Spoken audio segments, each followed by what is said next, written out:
How much is every single Manchester United player worth right now? Well, Samuel Luckhurst of the MEN has actually compiled a list of how much Manchester United would have to sell each Manchester United player for this summer if they wanted to just break even. That's including contracts and how much United have actually bought the player for, how far they're into their contracts, everything in one, what United would have to sell each player for. We're going to go through the whole list right now. I want you to get your comments in below. Let me know what you feel about each player, how much you think they're worth and what United can sell them for. And in fact, tell me if you think it's even worth it with what United have to sell them for just to break even. Some of them are quite amusing. We're going to get into the list now.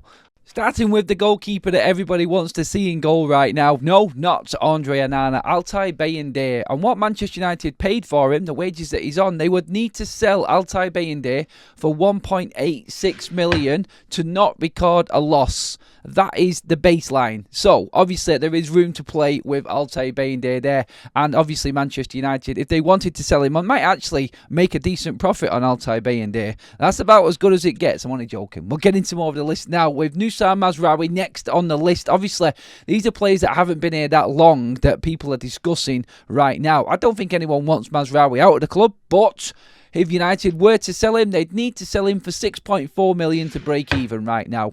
No danger. Good business from Manchester United. Matthijs de Ligt, another player that came in alongside Nusa Mazraoui. We would have to sell him for £30.72 million to break even. Again, I think that proves that Manchester United have done good business there, because I don't want to sell Matthijs de Ligt right now. Another season on, with that money would come down, that would be less.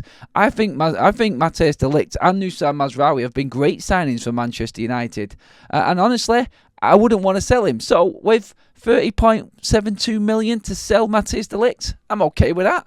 I've not got a problem with that at all. Don't want to sell him. Moving on, Harry Maguire at this stage would be seen as profit at any sale right now. And that is because he's into the last year of his contract with an extension on top. So if United sold Harry Maguire for anything right now, it would be seen as profit. Simply because that contract has run out. We paid a lot for him. But on the books right now and how it's balanced, Maguire is actually seen as profit if he's sold. But I think we know that he's going to end up leaving on a free anyway. So Maguire really doesn't come into it. Lisandro Martinez, next on the list, 18.72 million if we wanted to break even on the Lisandro Martinez deal. Again, this looks like good business for United. 3 years in right now. Obviously, we've got our own issues with Lisandro that he's never bleeding fit.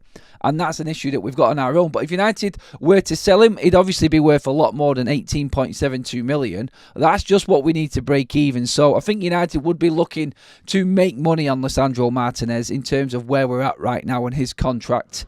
Mason Mount, this is where it gets interesting. United would need to sell Mason Mount for 33 million quid. 33 million quid. I mean, seriously, this has to go down as one of the biggest transfer blunders in Manchester United's history. That's to break even. No one's going to go near 20 million on Mason Mount right now. We are stuck with him. It's as simple as that. Moving on to Bruno Fernandes, because I don't want to talk about Mason Mount for too much longer because it's going to absolutely do my head in. Bruno Fernandes would be seen as a profit at whatever United sold him at right now. Obviously into his second contract, and obviously he would fetch decent money for United. If we were to sell him, United would make a profit instantly, going off his contract and where he is right now. And that, I think, again, is more good business from United and a good signing. Actually, we've had a few decent signings in the list already there. When you look at the money, we've got more to get through though. And the next one definitely goes up on to the scale of not good business, and that is Rasmus Højlund. Manchester United would need to sell Rasmus Højlund for 38.4 million to break even on the books right now.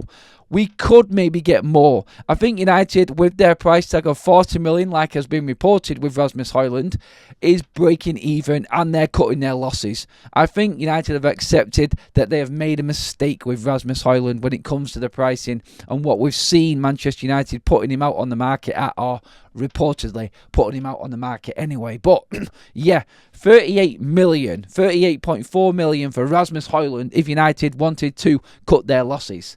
Joshua Zirkzee, 29.2 million if United wanted to break even. I'm happy with keeping him for another year. I haven't got an issue with Joshua Zirkzee. Make sure that you please keep on commenting below and let me know on each player whether you think it's worth selling them on or not. So I'll give them another year. Obviously, what we would have to sell them for comes down each year that they do on their contracts. So Joshua Zirkzee still in his first year, that's why he's still quite high. Rasmus Højlund, for the money that he was bought for, is obviously still only 2 years in. That's why he's significantly higher than anybody else, because we were ripped off by Atalanta. Joshua Zirkzee haven't got as much of a problem with. Another player that United were bought under Ineos, Patrick Dorgu, just come into the club, 27.2 million for him. I don't think United are looking at moving him on anytime soon. He is a good player by the looks of it so far. Good business. One of the highest on the list for Manchester United, Lenny Yoro, 41.76 million. I don't see United even thinking or contemplating selling Lenny Yoro in the next 2 seasons at least, which will take him up to 21 years of age. United, if we sold Lenny Yoro, I think would be making massive amounts of money at that time, considering where he is in his contract. And he is performing and doing a job for us right now. So again, I think this was good business by Ineos. And everyone that they've brought so far on this list alone, the likes of Mazraoui, De Ligt, the likes of Dorgu, the likes of Lenny Yoro, obviously Joshua Zirkzee as well, I think we're quite safe financially with them transfers. And it just goes to show a structure in place making transfers compared to what we've had before, and you can all see who they are in terms of how much United would have to actually sell them for, which I don't think we're actually going to get. Amad Diallo, obviously, is going to be seen as profit right now. He would make United an absolute fortune, but he is too valuable and nobody wants Amad to go. You better not anyway. Casemiro, here's the big one. Casemiro would need to be sold for 15 million just to not record a loss. Breaking even is 15 million for Casemiro this summer. Can we get that done and get him off the books? That pretty much covers his wages and his contract with 1 year left to go. United, if we could sell him for 2025, we would be making a bit of a profit on it at the stage of his deal right now as it is. That's what United need to do. Dalot, obviously, well into the club now, been here a long time. He was seen as profit at any sale right now at this point. Luke Shaw also, believe it or not, is seen as profit at this point. He's just been lingering around forever and a day, and I don't think we're ever going to make any money for him. If we sold him for 5 million, it would be seen as a profit for Manchester United right now, which is crazy. Andre Onana would have to be sold for 28.32 million just to break even. I think he stays 1 more year as a backup goalkeeper, and then we could maybe sell him on, because nobody's going to go anywhere near Andre Onana. I don't think he's worth 20 million right now. So I think United would look at Onana and go, it's not even worth testing the waters unless he really wanted to go and find somewhere else. And we already know that Andre Onana has said he wants to stay at Manchester United. Manuel Ugarte, the last of the players brought in this summer, would need to be sold for 33.84 million for United to break even.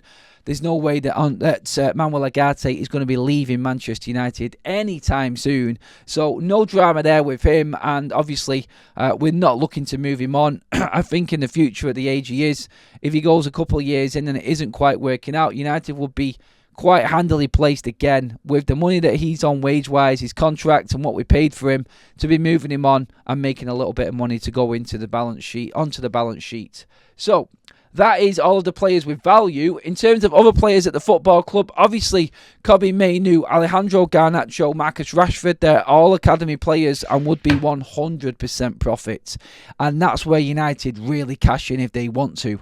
So that, for me, realistically, is, I think, where United will hit this summer. I don't know about you. Obviously, comment below on all of these players.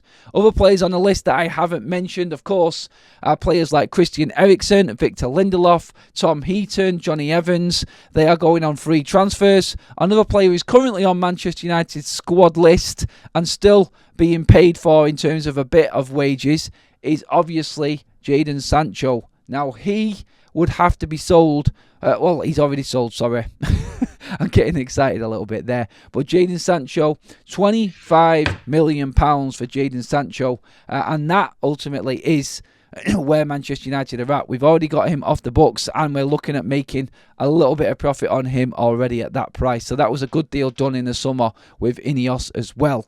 Antony he's going to need to be sold for approximately 30 million for Anthony. That's what we're looking at for him to break even at this stage.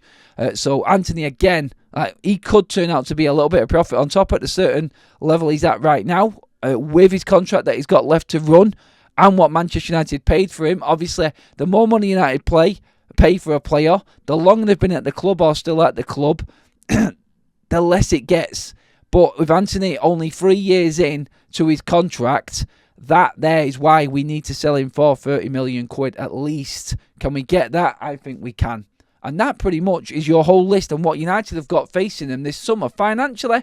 Drop your comments in below. Let me know what you feel. Are any of them players worth selling right now for what we would need to sell them for just to break even?